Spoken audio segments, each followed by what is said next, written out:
Hello मेरे प्यारे विद्यार्थियों, मैं हूं प्रदीप चौधरी और आप सभी लोगों का हमारे यूट्यूब चैनल PWP पर स्वागत है। आज हम लोग कक्षा 10वीं के जो एग्जाम्पल आगे छूटे हैं उनको हम लोग आगे सॉल्व करेंगे। आज पिछले वीडियो में आपको एग्जाम्पल नंबर 1 से लेकर के 4 तक पूरा सॉल्यूशन करा दिया गया था। आज हम लोग एग्जाम्पल 5वां, 6वां और 7वां करेंगे और इसी के साथ में आपका NCERT जो पहला चैप्टर है उसमें जितने भी एग्जाम्पल होंगे सभी समाप्त हो जाएंगे। हालांकि उससे पहले हम लोग एक प्रमेय पढ़ेंगे और वह प्रमेय है √2 एक अपरिमेय संख्या है। प्रमेय प्रमेय हम लोग एक पढ़ेंगे, थ्योरम इसे कहा जाता है। और इस थ्योरम में हम लोग जानेंगे कि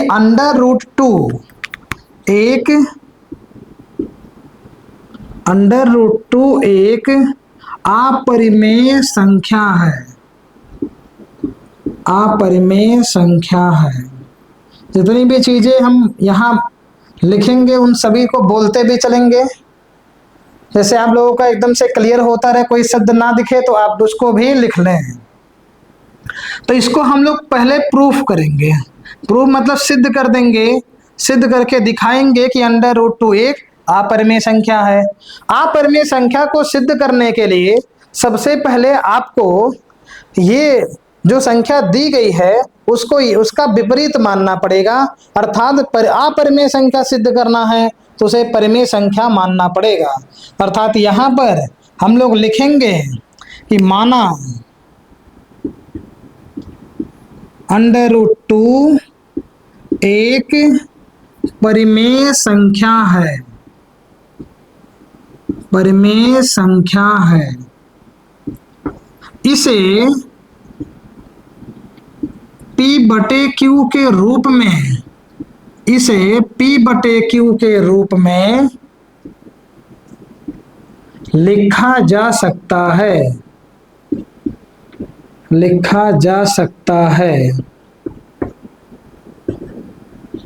चलिए, सबसे पहले हमने मान लिया √2 एक परिमेय संख्या है और जो परिमेय संख्या है इसे P/Q के रूप में लिख सकते हैं। तो चलिए हम लोग इसे P/Q के रूप में लिख लेते हैं। तो मिलेगा √2 = P/Q। अब आप क्या करिए, त्रिय गुणा कराइए। त्रिय गुणा कराएंगे तो आपको मिलेगा √2Q बराबर में P। अंडर को हटाना है तो अंडर को हटाने के लिए वर्ग करेंगे और जब भी वर्ग किया जाता है तो एक पक्ष का नहीं, हमेशा दोनों पक्षों का वर्ग करते हैं। तो यहाँ पर लिखेंगे दोनों पक्षों का वर्ग करने पर, दोनों पक्षों का वर्ग करने पर। चलिए दोनों पक्षों का वर्ग कराइए। यहां मिलेगा आपको √2Q का होल स्क्वायर बराबर P का स्क्वायर। √2 का स्क्वायर करेंगे 2 मिलेगा, Q का स्क्वायर Q स्क्वायर हो जाएगा और यहां मिलेगा P का स्क्वायर करने पर P स्क्वायर। अब यहाँ 2 और Q स्क्वायर के बीच में गुणे का चिन्ह दिया है। अर्थात जो संख्या पक्षांतर होगी वह अगले साइड में जाने के बाद या अगले पक्ष में जाने के बाद वहां पर डिवाइड करेगा। अर्थात आपको मिलेगा Q² = P²/2। नीचे वाला जो हर में लिखा गया मान होता है वह हमेशा अंश वाले को भाग देता, अर्थात विभाजित करता है। अर्थात आप यहां लिखेंगे P²,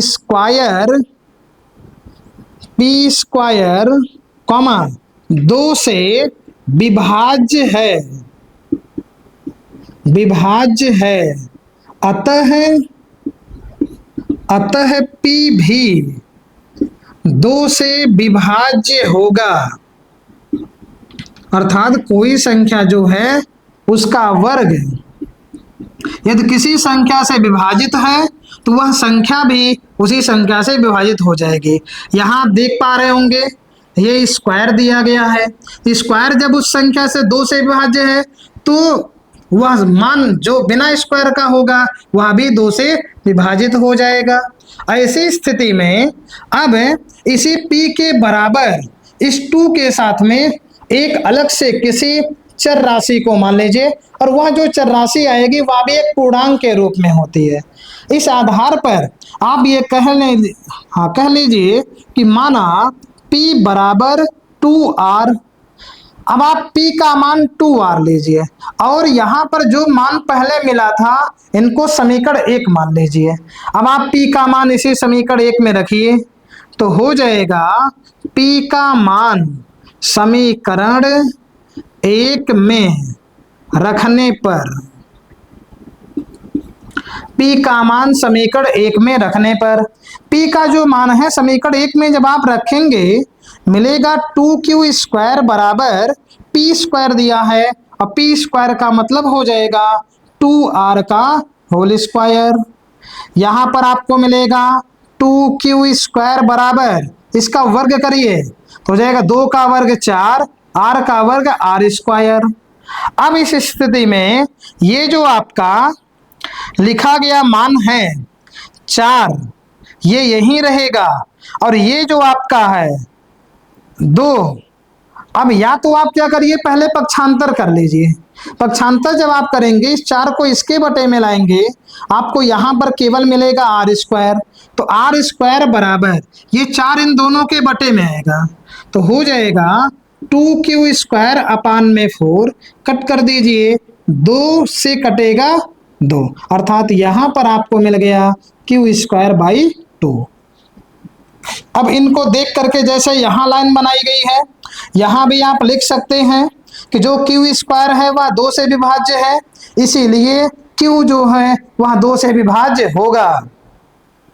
यहां लिखेंगे Q स्क्वायर 2 से विभाज्य है, Q स्क्वायर 2 से विभाज्य है, अतः Q भी 2 से विभाज्य होगा, 2 से विभाज्य होगा।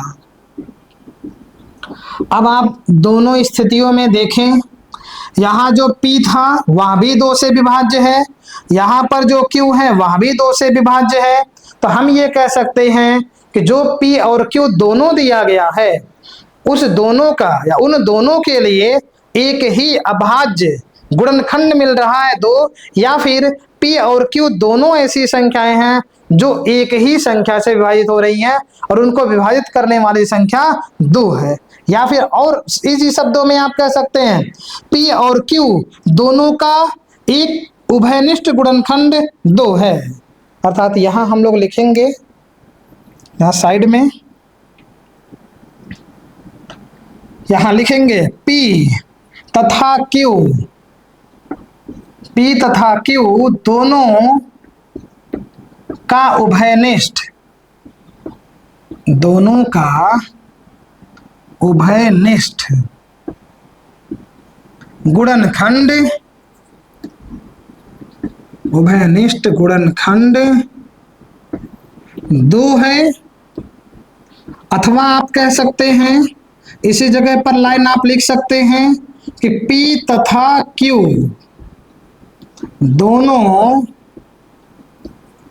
दोनों ही संख्याएं, दोनों ही संख्याएं 2 से विभाज्य हैं, विभाज्य हैं। चलिए इतनी चीजें हो गई। अब आप यहां पर देखेंगे हम लोग जो कल्पना किए थे, कल्पना क्या किया, माने क्या है परिमेय संख्या। अब ये हमारी मानी गई कल्पना गलत हो जाएगी, यहां लिखेंगे अतः हमारी मानी गई कल्पना गलत है, मानी गई कल्पना गलत है, गलत है। इससे सिद्ध होता है कि,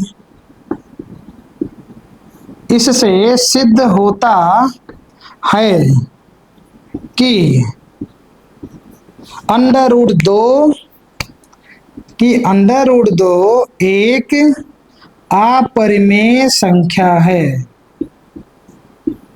अपरिमेय संख्या है। चलिए, उम्मीद है आप लोग इसे समझ पाए होंगे। बस आपको दो कड़ी देखनी है। पहले आपको क्या करना है, परिमेय संख्या मानना है, p बटे q के आप रूप में व्यक्त कीजिए, तो आपको ये लाइन मिलेगी। त्रियक गुणा कराइए, कराने के बाद अंडर रूट हटाने के लिए वर्ग करिए, यहां पर पहुंचेंगे। पक्षांतर आप कर दीजिए और इसको देख करके आप ये लाइन बना दीजिए। और जो आपका p है वह 2 से विभाज्य हो रहा था, इसीलिए इस p के बराबर इस 2 के साथ में एक अक्षर और मान लिया गया है। इस p का मान समीकरण 1 में रखे हैं, वर्ग कर दिए हैं। जो ये 4 है, ये 2 की तरफ इधर पक्षांतर हुआ तो यहाँ कट करके मिल गया। फिर यहाँ से हमने ये लाइनें बना लिया है। अब देखा कि दोनों का गुणनखंड 2 ही है, या फिर दोनों जो p और q हैं दोनों एक ही संख्या 2 से विभाजित हो रही हैं, इसीलिए जो हमारी मानी गई कल्पना थी वो गलत हो गई। ऐसी स्थिति में यह सिद्ध हो गया कि अंडर रूट 2 एक अपरिमेय संख्या है। इसी आधार पे आप यदि सिद्ध करना चाहें under root 3, under root 5, under root 7, under root 11, इसमें से किसी को भी सिद्ध करना हो कि ये सभी अपरिमेय संख्याएं हैं, तो आपको यही नियम फॉलो कर लेना है पूरा, इसे नियम का पालन करना है। तो ऐसी स्थिति में मान लीजिए अंडर रूट 3 पर चलेंगे, क्योंकि अगला जो आपका एग्जाम्पल है उदाहरण नंबर 6, उदाहरण नंबर 6 इसी में हम सेट कर दे रहे हैं। उदाहरण नंबर 6 क्वेश्चन दिया गया है अंडर रूट 3, हाँ सिद्ध करना है अंडर रूट 3 एक अपरिमेय संख्या है। चलिए थोड़ा सा इसको सेट कर दें। एग्जाम्पल आपका है 6, सिद्ध कीजिए अंडर रूट 3 एक अपरिमेय संख्या है। तो इसका हल करेंगे। हल करने के लिए सबसे पहले मानेंगे कि माना अंडर रूट 3 एक परिमेय संख्या, इसे p बटे q के रूप में लिखा जा सकता है। अब जहां जहां सॉल्यूशन यहाँ पर 2 दिख रहा है सब जगह 3 कर लीजिए। तो इस स्थिति में यहाँ पर हम लोग बदलेंगे, तो ये अंडर रूट 3 के बराबर p बटे q, त्रियक गुणा कराएंगे अंडर रूट 3q बराबर p हो जाएगा। वर्ग में भी यहाँ अंडर रूट 3 का वर्ग होगा तो केवल 3 आएगा, यहाँ भी 3 मिल जाएगा। अब ये जो p स्क्वायर है वह 3 से विभाज्य है, अतः p भी 3 से विभाज्य होगा। इसीलिए मान लिया जाएगा p बराबर 3r। और जब p बराबर 3r मानेंगे तो यहाँ पर 3 आ जाएगा, इसका वर्ग करेंगे 9 हो जाएगा। यहाँ पर आपको मिलेगा 3, यहाँ भी आपको मिल जाएगा 3।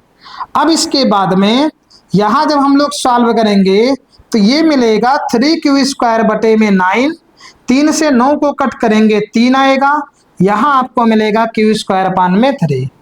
अब q स्क्वायर जो है वह 3 से विभाज्य है, इसीलिए q भी 3 से विभाज्य होगा।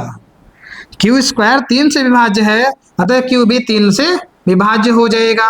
अब p और q का जो दोनों का उभयनिष्ठ गुणनखंड है वह 3 मिलेगा, या फिर आप कहिए p और q दोनों ही एक ही संख्या से अर्थात 3 से विभाज्य है, इसलिए इससे सिद्ध होता है कि अंडर रूट 3 एक अपरिमेय संख्या है।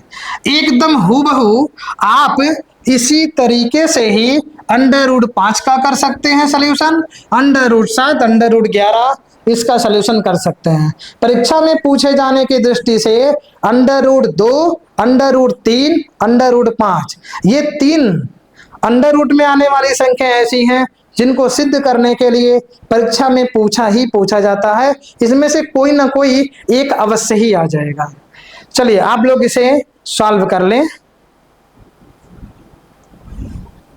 स्क्रीनशॉट ले लीजिए और हम लोग चलेंगे अगले क्वेश्चन पर।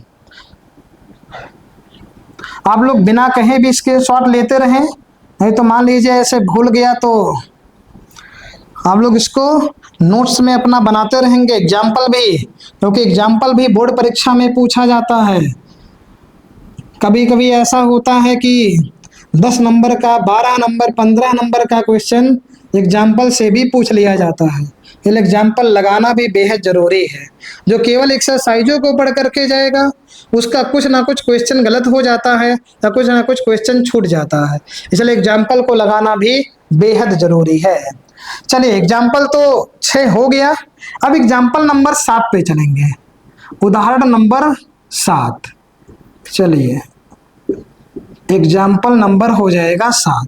एग्जाम्पल नंबर 7 में दिया गया है, सिद्ध कीजिए, सिद्ध कीजिए 5 माइनस अंडर रूट 3 एक अपरिमेय संख्या है, एक अपरिमेय संख्या है। ये सभी क्वेश्चन आपकी किताब में एनसीईआरटी में दिए गए हैं। चलिए सिद्ध करके बताना है 5 माइनस अंडर रूट 3 एक अपरिमेय संख्या है। अब इसको जब हम लोग हल करेंगे तो सबसे पहले इसको मानेंगे कि 5 माइनस अंडर रूट 3 एक क्या है, परिमेय संख्या है। तो इसको हम लोग पहले मान लें कि माना 5 माइनस अंडर रूट 3 एक परिमेय संख्या है, परिमेय संख्या है। इसे P बटे Q के रूप में लिखा जा सकता है, लिखा जा सकता है। चलिए 5 माइनस अंडर रूट 3 को परिमेय संख्या मान लिया गया और इसे P बटे Q के रूप में लिखा भी जा सकता है। तो यदि लिख सकते हैं तो मिलेगा 5 माइनस अंडर रूट 3 बराबर P बटे में Q। अब आपको इसमें पक्षांतर करना है। पक्षांतर विधि में चिन्ह बदलता है एक साइड से दूसरे साइड में जाने पर। यहाँ पर एक साइड में आपको अंडर रूट वाली संख्या रोकनी है, दूसरे साइड में और सभी संख्याओं को कर देना है। ऐसी स्थिति में यहाँ पर माइनस अंडर रूट 3 है, इसको ले चलेंगे RHS साइड में, प्लस में हो जाएगा। और ये जो RHS में प्लस P बाई Q लिखा है उसको LHS में लाएंगे, माइनस हो जाएगा। यहाँ मिलेगा 5 minus P by Q is equal to under root 3। इसे समीकरण मान लेते हैं हम। समीकरण इसीलिए क्योंकि इसका उपयोग किया जाना है। अब आप समीकरण का जो दायां पक्ष देखेंगे इसमें अंडर रूट 3 लिखा है और ये अंडर रूट 3 एक अपरिमेय संख्या है। समीकरण 1 का ही जो आपका लिखा है बायां पक्ष, इसमें आप देखेंगे P बटे Q पहले ही परिमेय संख्या है, 5 पर ये भी पहले ही परिमेय संख्या है, और इसे हम लोग तो यही मान लिए हैं। तो जब परिमेय संख्या में से परिमेय संख्या घटाएंगे तो परिमेय संख्या बचेगा, अर्थात ये पूरा परिमेय संख्या है। तो यहाँ लिखेंगे समीकरण 1 का दायां पक्ष या दाएं पक्ष में, समीकरण 1 के दाएं पक्ष में एक अपरिमेय संख्या है, अपरिमेय संख्या है तथा समीकरण 1 बाएं पक्ष में समीकरण 1 के बाएं पक्ष में एक परिमेय संख्या है, परिमेय संख्या है। चलिए परिमेय संख्या हो गया और ये अपरिमेय संख्या हो गया। नियमानुसार अब यहां पर कौन सा नियम लगने जा रहा है? नियम ये लगने जा रहा है कि कोई भी परिमेय संख्या किसी भी अपरिमेय संख्या के बराबर नहीं होता है। कोई भी परिमेय संख्या, यहां लिखेंगे कोई भी परिमेय संख्या, कोई भी परिमेय संख्या किसी भी अपरिमेय अपरिमेय संख्या के बराबर नहीं होता है, नहीं होता है। अतः इससे सिद्ध होता है, इससे सिद्ध होता है कि 5 माइनस अंडर रूट 3 एक अपरिमेय संख्या है, अपरिमेय संख्या है। ये आपका पूरा सॉल्यूशन है एग्जाम्पल नंबर 7 का। अब हम लोग एग्जाम्पल नंबर 8 को यही बगल में सॉल्व कर लेंगे। एग्जाम्पल 8 में क्वेश्चन दिया गया है, सिद्ध कीजिए क्वेश्चन है 3 अंडर रूट 2 एक अपरिमेय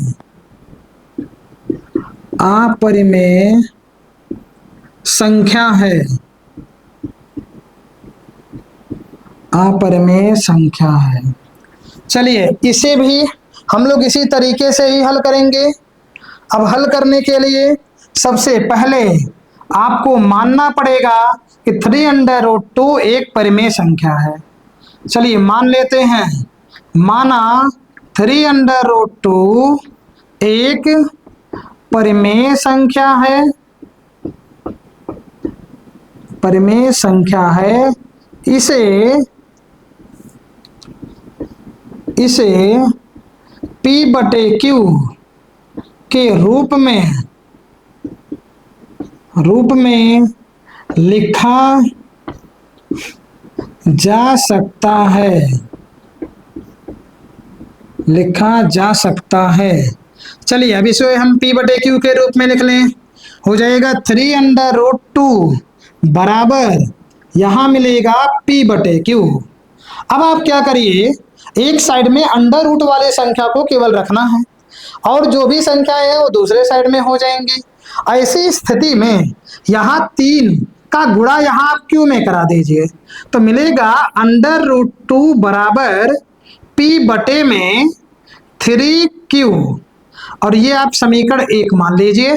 अब लिखने का आगे का जो प्रोसेस है वो ठीक इसी तरीके का है कि समीकरण 1 जिसे माने हैं उसके बाएं और दाएं पक्ष में देखेंगे कौन से पक्ष में परिमेय है, कौन से पक्ष में अपरिमेय है। तो यहाँ पर आप देखेंगे तो यहाँ मिलेगा आपको समीकरण 1 के बाएं पक्ष में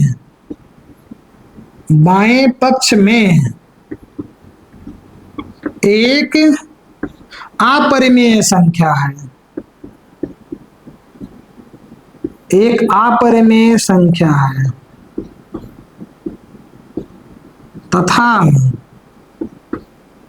तथा समीकरण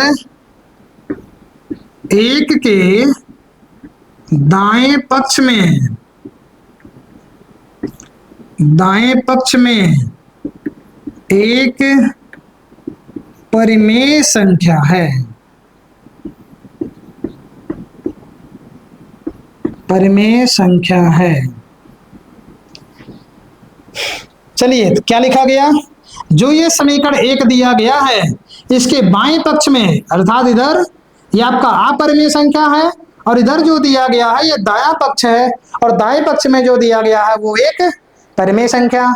अभी आपको हमने नियम बताया कि नियम के अनुसार कोई भी अपरिमेय संख्या किसी भी परिमेय संख्या के बराबर नहीं होती। या तो ये लाइन आप लिख दीजिए या तो आप लिख सकते हैं कोई भी परिमेय संख्या किसी भी अपरिमेय संख्या के बराबर नहीं होती है। तो यहां भी हम लोग लिख लेंगे नियमानुसार कोई भी परिमेय संख्या किसी भी अपरिमेय संख्या के किसी भी अपरिमेय संख्या के बराबर नहीं होता है। अतः इससे सिद्ध होता है, इससे सिद्ध होता है कि जो क्वेश्चन में दिया गया है थ्री अंडर रूट टू एक अपरिमेय संख्या है, अपरिमेय संख्या है। उम्मीद करते हैं आज जितना भी क्वेश्चन आपको बताया गया वो सभी आप समझ पाए होंगे। आप लोग इसका स्क्रीनशॉट ले लीजिए और इसे आप लोग एक बार हल भी कर लीजिएगा, जिससे आपको ये पूर्णतया आ जाए, क्योंकि बोर्ड एग्जाम में इससे संबंधित एक क्वेश्चन अवश्य ही आना है। यदि आपका इस प्रकार का क्वेश्चन आ रहा है तो हो सकता हो 3 नंबर में आपको मिले, या फिर अंडर रूट 2 अंडर रूट 5 इस प्रकार का जब क्वेश्चन आता है तो ये आपका 5 या 6 नंबर में भी या 4 नंबर में भी पूछ लिया जाता है। कहने का तात्पर्य है कि आपको इसे तैयार ही करना है। इस प्रकार के क्वेश्चन बोर्ड एग्जाम में अवश्य ही आएंगे। उम्मीद है आप सभी चीज़ों को समझ पाए होंगे। इसका अपना उचित एक नोट्स बनाते चलेंगे। और अब ये जितना भी एग्जाम्पल आया हुआ था पहले चैप्टर में वो सभी समाप्त हो गया है। अब हम लोग मिलेंगे एक्सरसाइज के सल्यूशन के साथ में। तब तक के लिए जय हिंद।